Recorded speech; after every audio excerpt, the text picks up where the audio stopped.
Regardez, on passe notre vie à vouloir voyager, connaître de nombreux endroits et découvrir la culture de nouveaux pays. Seulement voilà, on se met à travailler, puis on a une vie qui parfois peut devenir un petit peu routinière et on se retrouve à simplement attendre les prochaines vacances pour enfin pouvoir partir à l'étranger. Si vous avez déjà eu cette envie de vivre des expériences nouvelles ou alors de changer d'air mais que vous n'avez jamais osé pour diverses raisons, et cette vidéo elle est peut-être faite pour vous. Laissez-moi vous partager mon expérience ou alors comment je suis parti vivre au Mexique quand j'avais 20 ans.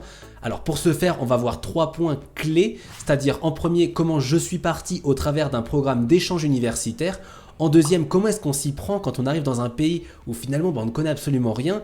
Et en dernier, quelques solutions ou quelques idées pour pouvoir rester plus longtemps dans le pays, c'est-à-dire après le programme. Si comme moi vous avez fait un cursus universitaire dans n'importe quelle branche, vous avez vu passer une multitude de propositions d'échanges universitaires. Peut-être qu'au vu de votre licence, vous pensiez ne pas avoir droit à celui dont on va parler aujourd'hui, mais il s'agit d'assistants de professeurs de français à l'étranger. On peut aller dans plein de pays dans le monde, la licence qu'on a faite importe peu, la seule réelle exigence c'est d'avoir un bac plus 3. Tout fonctionne par candidature, c'est-à-dire que vous allez demander un pays en particulier, en sachant que certains pays seront plus demandés que d'autres. Un exemple, mais si vous souhaitez aller aux États-Unis, il y aura peut-être plus de compétition que si vous voulez partir, je ne sais pas, au Costa Rica par exemple. Donc à vous de voir par rapport à ce dont vous êtes capable pour choisir quand même un pays qui va vous plaire mais qui en plus sera pas forcément le plus demandé pour avoir plus de chance. Une fois que vous allez être pris pour un pays en particulier, vous allez pouvoir choisir l'état, la ville et le type d'établissement où vous souhaitez aller. Pour tous ceux qui se disent « oui mais je parle pas très bien la langue », c'est pas un réel problème, vous serez davantage là pour parler en français avec les étudiants que réellement pour échanger dans la langue du pays en question. C'est mieux d'avoir des bases fondamentales, mais vous allez vous améliorer naturellement et faut pas que ce soit une limitante. Le meilleur moyen d'apprendre une langue, c'est de vivre tout simplement dans le pays et parler aux locaux en permanence. Le mot local sonne un peu bizarre, mais vraiment parler aux gens du pays en question, ça va grandement vous aider. Pour tout ce qui va être du visa par exemple, le programme ne va pas le faire pour vous mais va grandement vous aider à le faire. C'est-à-dire vous aurez toute la documentation et les informations et il ne restera plus qu'à aller au consulat du pays en question. Une fois qu'on arrive dans le pays, on nous ouvrira un compte bancaire, ce qui est juste super pratique, on peut s'envoyer de l'argent et là tout roule. On va vous donner une bourse qui va dépendre du pays où vous allez aller et qui va correspondre à une façon, selon eux, de vivre. Oui, je mets des guillemets parce que c'est assez bas en fait en termes de quantité d'argent et parfois ça peut être compliqué, notamment parce que la capitale d'un pays sera bien plus chère qu'une petite ville en fait. Donc en fonction du lieu où vous allez aller, vos dépenses seront pas forcément les mêmes. Je vous conseille donc d'avoir quelques économies. Dans mon cas, quand je suis parti au Mexique, j'avais 2000 € d'économies que j'ai fait sur un été en travaillant. Pour ceux qui ont peur de donner des cours, qui ne se sentent pas capables, sachez que vous êtes assistant de professeur. C'est-à-dire que vous n'aurez jamais à créer un cours complet. Alors on verra qu'au fur et à mesure de l'année, ça pourra arriver si vous vous sentez prêt, mais c'est absolument pas une obligation. Votre but principal sur ce type de programme, c'est vraiment de partager votre culture. Le simple fait de parler en français, de leur dire comment fonctionne la France, quel type de musique, toutes ces choses en fait auxquelles ils n'auront pas forcément accès ou seulement au travers de livres, c'est vachement enrichissant en fait d'avoir une personne qui vient le partager. Et par la même occasion, les étudiants ou les professeurs ou les gens que vous rencontrerez vous partageront leur culture, ce qui vous permettra non seulement d'apprendre la langue ou de l'améliorer, mais aussi de voir comment c'est de vivre.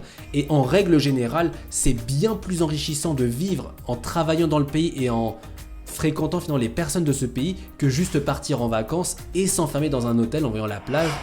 Vous voyez ce que je veux dire. Dans mon cas, j'ai fait une licence d'espagnol pour être professeur, donc évidemment, je me suis senti un petit peu aguiché, on va dire, par le programme parce qu'il correspondait exactement à ce que je voulais faire, si ce n'est qu'au lieu d'enseigner l'espagnol, c'était le français. Mais en réalité, pas mal des collègues qui ont fait ce programme, ils avaient absolument rien à voir avec l'enseignement en règle générale et on avait des personnes qui avaient fait de la biologie par exemple ou de la chimie. Je sais pas pourquoi eux en grande partie étaient présents, mais peut-être qu'au sein de leur filière on leur recommandait davantage de faire assistant. Voyez simplement que n'importe qui peut y aller, la seule exigence encore une fois c'est le fait d'avoir un bac plus 3 et d'avoir envie de le faire. Finalement, une fois tous ces préparatifs faits, je suis parti vivre au Mexique pendant 1 an. Une fois qu'on sort de l'avion, c'est assez impressionnant. Jusque-là, on avait toujours été avec les autres membres du programme, que ce soit donc les personnes en charge de ce programme ou alors les autres assistants, et donc c'est un petit peu une sensation d'université qui continuait en fait jusqu'à ce moment précis. Seulement quand on ouvre cette porte de l'avion, on arrive dans un nouveau pays, on se sent un petit peu seul. Dans de nombreux cas, on n'a même pas encore la location, donc on ne sait pas où on va aller. D'ailleurs, je vous recommande de ne pas trouver de location avant, ça évite les mauvaises surprises. Et on se sent un petit peu perdu. Seulement voilà, il y aura votre tuteur qui va vous recevoir et tout de suite, ça va vous aider parce que vous aurez une personne qui sera là pour vous guider tout simplement. Dans mon cas, je suis resté un petit peu de temps chez ce tuteur en question, le temps de trouver un logement où vivre. Lui-même m'a aidé pour le faire et c'est vraiment ce que je voulais dire, c'est que c'est plus simple quand on est directement dans le pays pour chercher tout ce type de choses que de le faire depuis la France quand on ne connaît absolument rien. Une fois qu'on a la carte SIM du pays, qu'on sait où on va vivre, on peut enfin prendre notre indépendance et c'est là où vraiment l'aventure commence. Alors en réalité, même si là comme ça je vous dis que c'est assez facile parce qu'on a un tuteur, prenez quand même en considération qu'il vous faudra au moins un mois pour vraiment vous sentir à l'aise de prendre vos marques et sentir que vous êtes vraiment au bon endroit. Parce que les 2 premières semaines, vous aurez forcément ce petit coup de blues, vous arrivez, vous êtes un peu stressé, vous vous demandez ce que vous avez fait, vous êtes assis dans cette chambre que vous ne connaissez pas, dans un pays que vous ne connaissez pas, c'est un petit peu surprenant, mais ça fait partie du show. Ceux qui ont déjà voyagé n'auront pas ce problème et donc souvent vous pouvez parler à d'autres assistants qui vont un petit peu vous donner un coup de boost. Au niveau du travail, il va s'agir de donner des cours. Dans mon cas, c'était à l'université, donc j'y allais en bus par exemple. Et forcément, une fois qu'on commence à se déplacer avec le système de transport de l'endroit, on commence à connaître un petit peu les coins, savoir où aller, savoir quand sortir. Parce qu'évidemment, au début, on ne sait pas quoi faire, on ne sait pas quels sont les codes de ce pays, c'est pas les mêmes qu'en France. Et donc, c'est vraiment très enrichissant.